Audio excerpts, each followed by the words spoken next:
not perfect, but neither is anyone else. However, glowing their life may seem to our eyes. We are all of us, no more and no less than wonderfully ordinary, imperfect mortals. Honorable judges and most welcome guests, good morning. My name is Sayani Konesipille, and I'm moving into the 7th grade. Today, I want to bring out a topic everybody is really fearful of: perfection. My sisters every morning try to make me look good because they don't want me to embarrass myself. Now, I really appreciate that, but I believe I need to be odd to be number one. As I said, everybody has one common fear, and that is to not being perfect. Now, there's many definitions people go by for perfection, but the definition I go by is the connection between you and your loved ones. Being perfect is being able to look into your friend's eyes and know you won't let them down because you can help them with the correction you got from your mistake. People believe that the noun is real positive. Now that's definitely true, but the verb can make you miserable. Not only is perfection taking away our perception, but it's practically robbing us. If you're confused on what I'm trying to say is when you go somewhere and you see someone dressed up so nice, you believe they're perfect. So once you go home, you ask your parents for unnecessary items.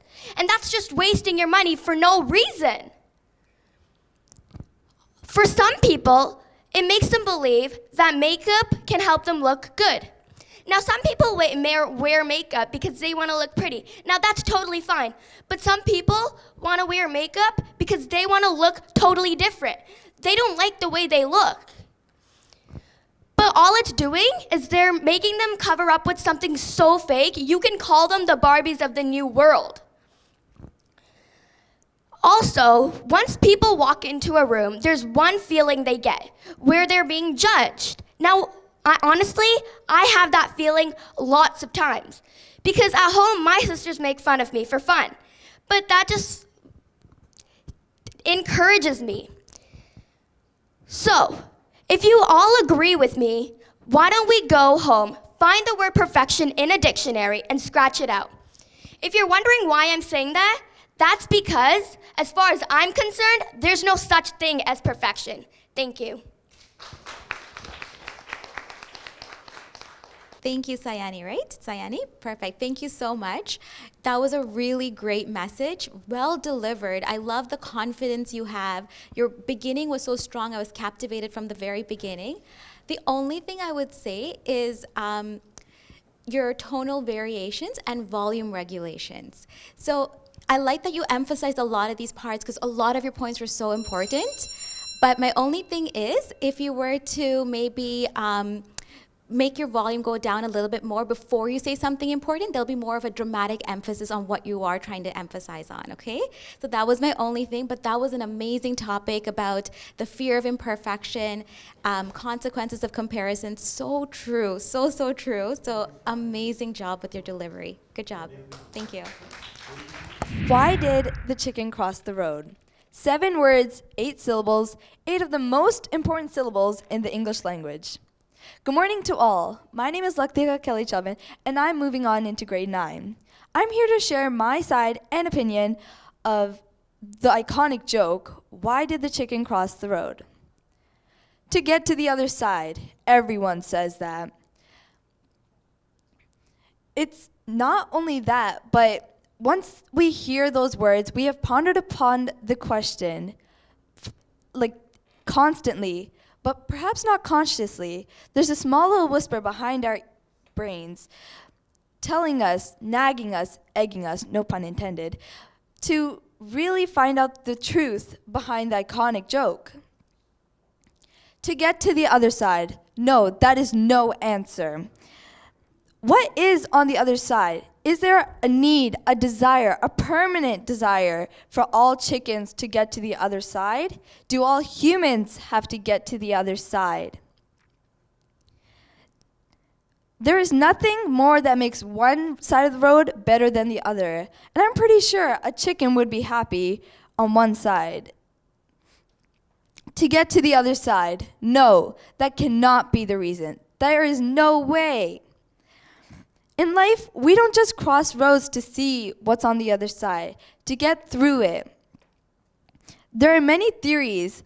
For example, there's one, don't search this up, but there's one where it's like the chicken is told to RIP itself, but we don't want to hear that version, now do we? But we are told that the chicken crosses the road to find success. Is it a way to success or failure? I believe the chicken is trying to find what's there, what's its motive, and more so its passion, success, or failure. But now hear me out. I believe that the chicken crosses the road just to get to the other side. I stated this fact because we don't all cross roads to get to the other side. We cross roads to find what's there, to get to our desired place. And I believe that the only reason to cross the road is that no one here suffers through school and work to say we got through it. We are all chickens. We need to get to the other side of the road. What is on the other side of the road? Well, we have to cross it to find out. Thank you. Hey, hi. I liked the topic. It's very funny a little bit, but I enjoyed your confidence. And the thing is, I would love for you to use more of your hand gesture, but I do understand you had a paper in your head. I think you did an amazing job. And I kept thinking, like I said, I wanted to know why I crossed the road. So that's a funny topic. Other than that, your expressions were really good. But again, if you didn't have the paper, I think your hand gestures would have been very you could have got the point across a lot more. And your volume was really well too. Thank you. Thank you. Health is wealth. Imagine eating junk food and taking fizzy drinks for the rest of your life. Do you know what that will do to your body? That is dangerous for our health. Honorable judges and distinguished guests, good morning. My name is Abina Manivanan, and today I am here to talk about healthy life. Why should we be healthy? People ask me this question, why should we be healthy? Honestly speaking, why do we need to be healthy? In my opinion, we should be healthy because we can get stronger and live a longer and happy life without any sickness. This can be achieved by doing many things, such as eating healthy foods, doing regular physical exercise, and maintaining healthy body weight, and free from smoking. Talking about eating healthy foods, we need to eat fruits, vegetables, nuts, and whole grain. If we eat junk food, we'll gain weight and get sick quickly. Eating fruits and vegetables can help certain parts of your body. For example, carrots can help your eyes and broccoli can help your lungs. Why don't we have drugs or alcohol? Well, I could answer that for you. We don't have drugs or excess alcohol because we'll feel hallucinated. It'll also trigger dangerous interactions and will have side effects as well. For example, cocaine and alcohol increases blood pressure, and sleeping pills and alcohol is life-threatening. How can we be healthy? We can be healthy by exercising, eating healthy, and staying away from drugs. We can exercise by walking, riding a bike, swimming, and lots more. We can eat healthy by staying away from junk food and trying to eat more fruits and vegetables. I conclude my speech by saying health is wealth. Please be healthy. Thank you. Hi, Bina. Definitely an informative speech. I learned a lot about broccoli and carrots, so I'm going to eat more of those. Great use of hand gestures when you were listing out what to eat, so I made a note of what to eat when I go home. You provided solid evidence on what to eat and how to promote a healthy lifestyle and what not to do and what to prevent. I think moving forward, you can have some more facial expressions on, because I know it's a concerning topic, but there is a positive side to it, right? But overall, a great speech. Thank you. It's 2019. Things have changed over the last century, mainly technology. Our needs and our lifestyle has changed. The healthcare and education system has drastically changed because of the evolution of technology. Dear honorable judges, parents, and fellow competitors, my name is Laksana Sivakumar. I am in grade 8, and I'm going to be talking about the effect of technology on the healthcare and education system. There are two main aspects that people consider important for their lifestyle. One is education, so people can get a job, and one is healthcare, so people can get healthy. But moving forward into the next generation, do we really need human doctors and teachers? Let's find out. Let's first talk about the effect of technology on the education system. Teachers are the people who run the classes and teach kids the education they require. But nowadays, kids choose homeschool over public school for the freedom of their own learning. Many homeschool programs are available online, so you don't need a human teacher. Even teachers in school are so lazy to teach. They just provide an online lesson where the kids can learn from. Even college courses are available online. Saying that the full education system will be online in 20 years is a true statement. But the same can't be said for the healthcare system. While modern machines help us identify and diagnose new patients, such as MRI scans and CT scans and X-rays, no machine is truly accurate than a person's mind. The task of a doctor is to examine a patient with the side effects and connect it with their knowledge to come up with a conclusion. No machine can do that. Imagine having a robot doctor coming and treating you. Would you like that if they made a bad conclusion and can potentially kill you? No, right? And every day, lots of people come from injured accidents as trauma patients. They're hanging on to life by just a thread. Now, they can't be treated by machines, right? You don't want lots of people to die every day. Plus, estimated about 10,000 surgeries happen each and every day in many hospitals around the world. They are very delicate procedures done by hand. It's not like a batch of sprinkles that can be done again if something goes wrong. It's a person's life. Saying that the full healthcare system will be online in a few centuries would kill the full population.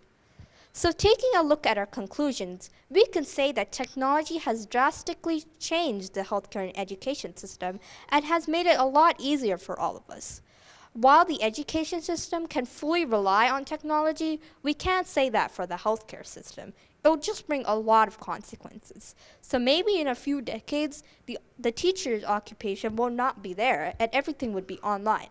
But doctors will still need to work in clinics to make sure people are healthy.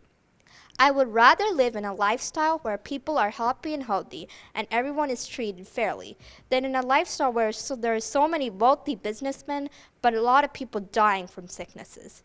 Thank you. Hi, Lakshana. Thank you for your speech. I like how calm and composed you are up on the stage, and what you had to say is very interesting with all of this technological development, AI coming into play, and everything else. What you had to say was very interesting. I like that it was your point of view that was coming through.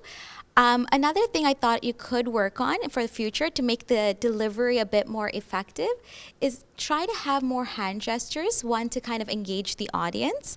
And the other thing would be to also moderate the pace a little bit. Sometimes you can speed things up a bit and slow things down and play with the pace, and that would have a little bit more emphasis instead of having the same pace all the way through. So just play around with those things and then the delivery will be more effective. But good job. All right? Thank you. Congratulations. Family everywhere. What does the word family mean? I feel it means a group of people who love you and support you. Hi everyone, my name is Sandra Prashantan, and today I'm here to talk about why family is important. At home, I have 3 people who love me a lot. They are my mom, dad, and my baby sister. They show me love by giving me hugs and kisses. They are very important to me because when I'm with them, I feel safe and happy. When I'm sad, they make me happy. When I get hurt, they make me feel better. I have family all over the world. I have visited some of them. When I went to Sri Lanka, I got to visit my grandparents. They were loving and caring. They showed me around temple. I also got to visit my grandmother when I visited England.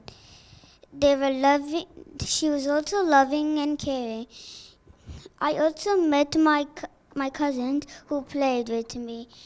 They who play with me. I have a great fact about family is that they will always love you, no matter how far or close they live. Family is important because they make me happy. Thank you everyone for listening to my speech. I hope you had a nice day. Hi, Sandavi. Hi. How are you? Good. So I enjoyed it. I truly do believe family is important at all times, even if they're close by or far away. I agree with you with all your points.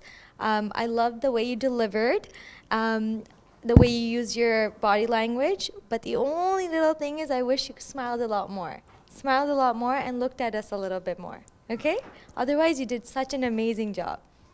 You're really, really good. Okay? Thank you. First of all, I would like to say that I'm so grateful to be talking to all of you today. I'm Neerja, and I would like to ask you an intriguing question, which most of us may have difficulty in answering. What is the meaning of success in your life? So many people, young and old, have a tough time answering this question. And there's no right or wrong, but for me, the meaning of success is happiness. Often, we come across many motivational speeches who advise us on how to become successful. And all of these speeches are tremendously inspiring and can certainly help us what this society defines as success. But don't you think before striving for this thing called success, we should know what meaning it holds in our lives? Success is an individual identity, and the definition of it may vary from person to person. Some people think that success is in becoming a millionaire. Some people think that success is in traveling the world, whereas some people think that success is simply in being happy. One of the key enablers to reach success is to set goals. Once we set our goals, we set the path we need to take in order to achieve our goals. Sometimes we get so focused in achieving our goals that we forget that the journey to our goals is just as, if not more important, than reaching the actual goal itself. Seldom the path to reach our goal is easy, but in most cases, it mandates us to painstakingly work. And the path we choose may not be of our liking and interest too. So it's not uncommon to see people unhappy or disappointed, even after reaching their goals. And even if they are happy, their happiness isn't sustainable as it just fades away in a few days. Just to give an example, if you define your success as being rich, and you think that you can be rich by becoming a surgeon, you choose the path of this profession thinking that once the 15 years of boring studies is over, it's finally going to give you the happiness you've been longing for, even though you might be so much happier in a job you actually enjoy working and studying for. Choosing the correct path in your life can be a very crucial component in you having a happy and successful life. So what is the point of having happiness if it cannot be sustained?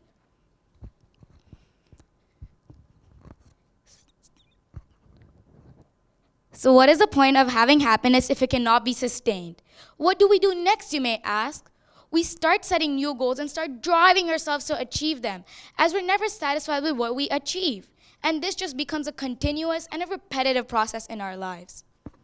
This world has created many millions of successful people, and one common quality they share amongst themselves is that they enjoy what they do. When we enjoy what we do, our best potential is in use. When we perform our job as our hobby, there's no fatigue in spite of long work hours. And the happiness we get from doing things we like is immense. Loads of creative and productive ideas come in mind when we're happy. And without anyone telling you or you realizing yourself, you're gonna find yourselves in situations where you're exploring these new ideas and finding out who you really want as a person. And don't you think by doing all of this, success knocks at your door? In the corporate world, many special programs are run in order to boost happiness levels of employees, as happier employees lead to a more productive and organized staff, which leads which increases the success rate of the company. As said by Herman Cain, success is not the key to happiness. Happiness is the key to success. And if you love what you do, you will become successful. Don't chase success, choose happiness, and success will start chasing you. Thank you. Hi, Neerja. Love the topic. It's obvious that you're very knowledgeable of whatever you spoke about, and you're very passionate as well. It's definitely obvious. I like how you started off your speech with a question. It got me thinking, and then I was able to relate to what you were trying to say with success and happiness. I think moving forward, if you slow down a little bit, I think it'll help your flow and the fluency as well, but overall, a great speech. Thank you.